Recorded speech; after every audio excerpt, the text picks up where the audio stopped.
doktorumuz, əzizimiz Nərgiz Klinikasının baş həkimi Məlahət xanım ayın 19-u inşallah Bərdədə. Əziz Bərdəlilər, dəyərli Bərdəlilər, Tərtərlilər, Ağcabədililər, Yevlaxlılar, sonra Kürdəmirlilər, ondan sonra Füzulilər, Xocavəndlilər, Şuşadan da gələ bilərsiniz.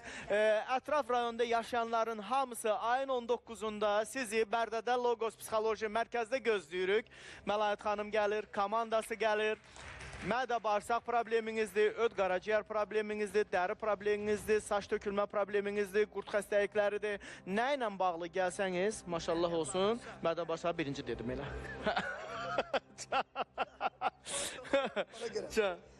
Bizim bəli, təbii ki, təbii üsullarla müalicə mərkəzi olaraq apardığımız müalicələr tam təbiidir və Bərdədə olan zamanda bir çox xəstələrdə bir neçə parazitar xəstəlikləri keçən dəfə də dedim verilişdə. Amma deyərdim ki, dəri xəstəlikləri Bərdədə daha çox müraciət edirlər. Bir də mədə bağırsaq xəstəlikləri, ona görə eyni tipli dəri xəstəliyidir, yoxsa müxtəlif dəri xəstəlikləri? Fərqlidir, amma dəri xəstəlikləri deyərdim ki, saç tökülməsi çoxdur orada.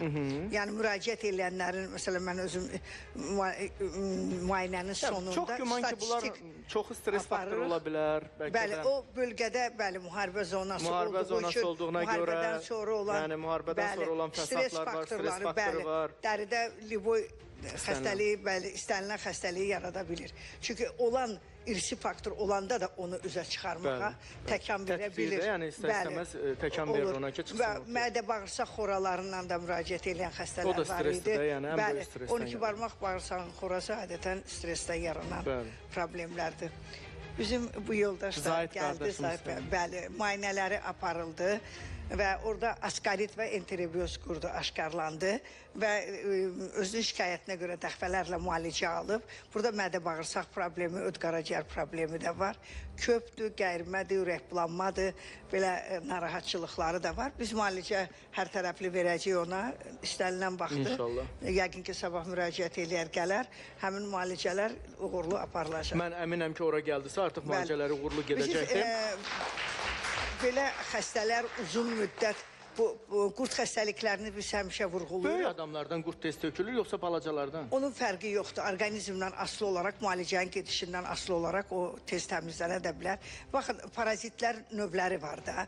Məsələn, ləmbulyozlar geç müalicəyə tabi olur. Amma askaritlərdir, enterobiyozdur, toksikardır, angilistomadır.